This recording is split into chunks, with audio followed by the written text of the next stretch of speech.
Yo, what's up guys, welcome back to another video. This is a reaction to 10 shocking things I learned driving around Texas for 4 months. I feel like Texas is probably a harder state to drive in. I don't actually know if what I'm saying would be true or not, but things are bigger in Texas, so I assume there's bigger cars, and maybe that somehow equates to it being more difficult on the roads. I'm not sure. This video is suggesting that Texas is different to the rest of the US, I feel like, because 10 shocking things that I love about driving around in Texas makes me assume that the driving system here is just different. I don't know. But yeah, we're going to check this out. Hopefully you're going to enjoy. If you're someone who drives in Texas and by the end of this video you disagree, let me know in the comments. But let's jump into this and see why there's shocking things about driving in Texas. So earlier this year, I spent around 4 months in the great state of Texas. Now, Texas is quite the unique place. It definitely has its own culture and way of doing things, particularly when it comes. I'm doing this, by the way, because my ear hurts. These earphones are cheap as hell and they're hurting my ear. So for a little bit, I'm just going to listen with one ear. To traffic and transportation. So in this video, I want to talk about 10 Is this how you connect to other roads in Texas? Wait. Things. Particularly when it comes to traffic and transportation. What So in this the video, I want fuck? to talk about 10 of the strangest traffic related things I've discovered while traveling around Texas. Welcome to the channel. I'm Mileage Mike, civil engineer turned full-time traveler. Like the video, subscribe if you love it, and let's talk about the Lone Star State. The first thing on this list is the frontage roads. Frontage roads are these access roads that parallel most of the freeways around Texas. You may have seen them in other states, so they're not entirely unique to Texas, but no other place builds nearly as many as Texas does. I did an earlier, more in-depth video on frontage roads that I'll link in the description, but generally these were built to provide access along the frontage of highways, hence the name Frontage Roads. As you notice with freeways without frontage roads, any business that sits adjacent to the freeway does not have direct access to it, usually reserving most development for the crossing roads near the exits. But with frontage roads, you'll often see development lined up and down the freeway here in Texas. Frontage roads do have their pros and cons, which I go over in more detail on the frontage roads video in the description. So we'll move on to the next Texas traffic oddity. And frontage roads leads us right into number 2, and that is the good old Texas turnaround. You know how in most states, if you're on a freeway and you want to turn around, then you get off on your exit, drive over to the other side, and exit back onto the main roadway? And that's just if you so happen to be near a simple diamond interchange. Well, in Texas, with its frontage roads, there's something called a Texas turnaround. These are U-turn movements that you can find off almost all frontage roads where they intersect the crossing road. In Texas, you don't have to wait or wonder where your next chance to turn around is. You can just get off on just about any frontage road and know that at some point you can ride on a fancy old Texas turnaround. That's very useful, to be fair. Around to reach the other side of the road or to make that U-turn back onto the freeway. The Texas turnaround is actually a very unique part of the Texas frontage road design that you don't find on the frontage roads in other states. I haven't quite been to every state just yet, but so far I haven't seen anyone else use the Texas turnaround along their frontage roads like here in Texas. Number 3 on the list are the double turns on yellow lights. Now in other states, everyone has seen an intersection where one can make a left turn after yielding to oncoming traffic on a flashing yellow arrow. This is called permissive yellow. Well, Texas takes it to another level. Texas is the only place so far that I've seen where there's a flashing yellow arrow that 2 lanes of traffic can turn onto. When I first saw this, I was hesitant to make that maneuver as it just didn't feel right and kind of didn't feel safe. Wait, so there's different driving laws in Texas as opposed to other states as well? That is so fascinating. But after seeing many of the locals do it, I realized it's just a normal Texas thing. One thing I've noticed about intersections where multiple lanes can turn left at the same time is that often drivers ignore the dashed line that guides them onto their lane and will often just turn left into whatever lane they feel like. That's even when they have a green arrow.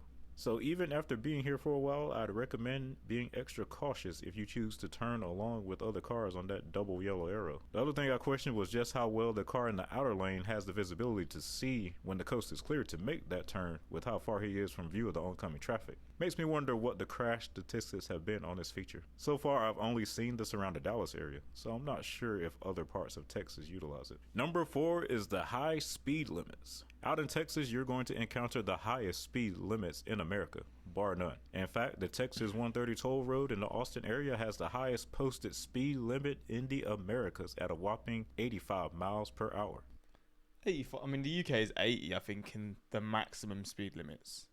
So it's not that much off, to be fair. I thought it would have been higher. The speed limit was raised this high to encourage through travelers to use the toll road over Interstate 35 through the city, though it has had limited results. Out in West Texas, you can find speed limits up to 80 miles per hour on Interstate 10 headed towards El Paso, as well as in some other rural parts of Texas. This makes sense as there is absolutely nothing out there for miles and miles. Most other interstates reach 75 miles per hour between cities in Texas, such as I-35, I-20, and I-45, whereas in most other states you're likely to see 65 or 70 miles per hour at max on rural interstates. One thing that will shock you is the speed limit on rural two-lane roads.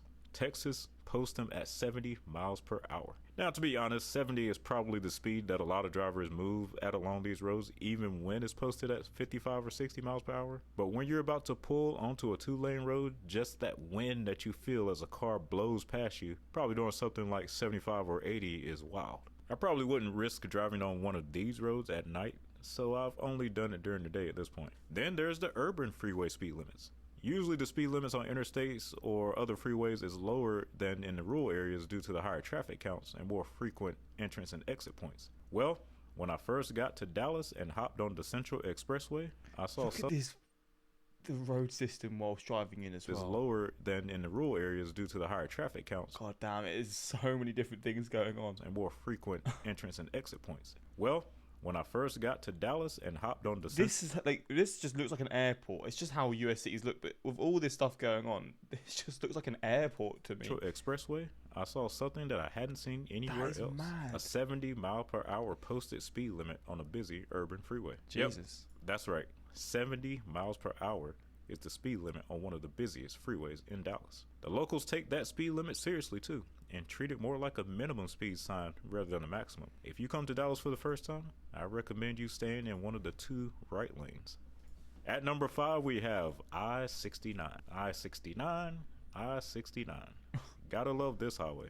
But in this case, not the full or the main I-69, but I-69C. What's so unique about this route? Well, I-69C is the only C route on the interstate highway system. I-35 splits off into I-35E and I-35W right here in Texas, and again in Minnesota, but nowhere else besides Texas is an interstate split into 3 routes: I-69E, I-69C, and I-69W.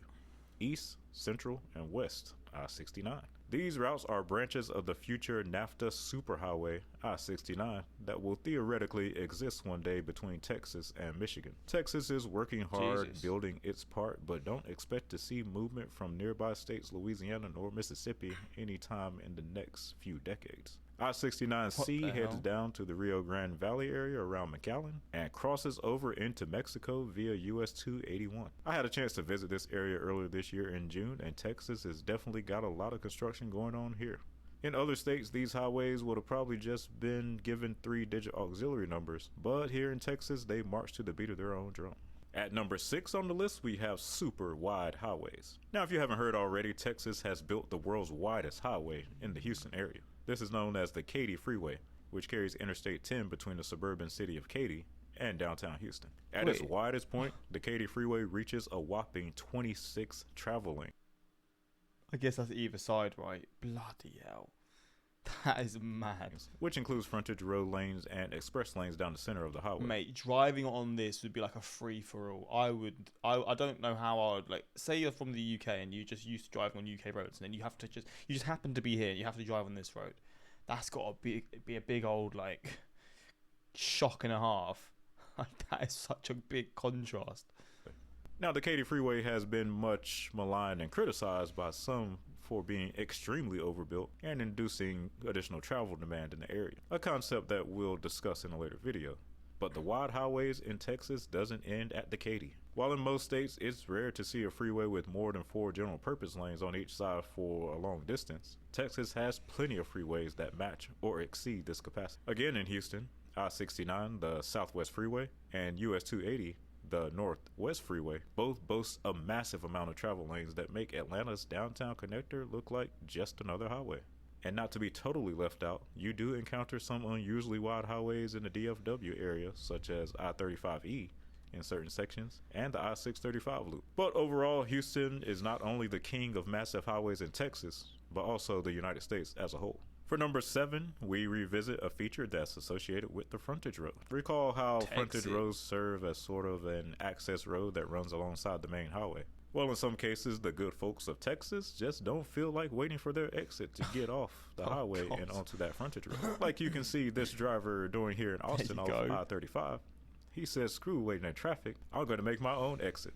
This is what they call a Texit. Texits don't only apply for so they're actually quite common. Getting off the highway. There's one here as well to go the other way.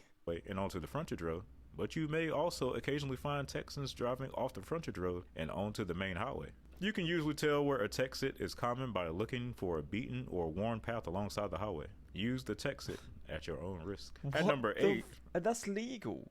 That is so interesting. Are fire lane markings. When you go into a parking lot in Texas, you're going to see something that you don't really see in other states. You're going to see these strange red painted lines that sort of outline where you can and can't drive and where you can and can't park. These are fire lanes to denote the restricted areas for fire trucks and other emergency vehicles. Now in other states, this is sort of an understood thing that you'll rarely find actually painted around the parking lot, at least not on this scale. However, in Texas, every parking lot, no matter how large or how small, usually has these red painted fire lines all over them. Now this isn't necessarily a bad thing. In fact, I think it's pretty cool that Texas explicitly shows drivers where they're allowed to and not allowed to drive in the parking lots. Maybe other states should adopt this Texas habit. At number 9, we have the FM or farm to market highways. If you drive around Texas, you'll notice the typical hierarchy of highways that other states have. You have the interstate highways at the top, which Texas has decided to do their own thing and label it as IH-35, for example, rather than just saying I-35 like everybody else. U.S. highways are still called U.S. highways like all the other states. Texas uses this square-shaped shield to denote their state highways, and they also operate on their own program by calling them SH-130, for example, rather than just saying State Route 130 or Texas 130 like the other states would. And under that, they have yet another highway called the Farm to Market Roads, or FM for short. Farm to Market Roads are highways that are maintained by the Texas DOT and were built primarily to serve rural parts of the state. They gave these rural areas paved 2-lane roads and helped connect some of the more isolated parts of the state with the rest of its highways, giving ranchers and farmers a better way to get their goods to the market. Look at all the power lines. Why is there so many power lines? Is it just because it's rural, so you need more power lines or something? I'm so confused. It's houses, like so many houses next to these power lines. A few areas you might see RM routes or ranch to market routes, but these basically serve the same purpose and are part of the same system. Over time, as some towns grew, some of these FM routes gained additional lanes, and some even upgraded to freeways. So basically, when you see the FM shield for a route in Texas, you can expect it to be at least 2 lanes and paved, regardless of how remote of a part of the state that you're in. And the final Texas roadway oddity that you will see in the state is the sheer number of loop highways. Now, loop highways are certainly not unique to Texas.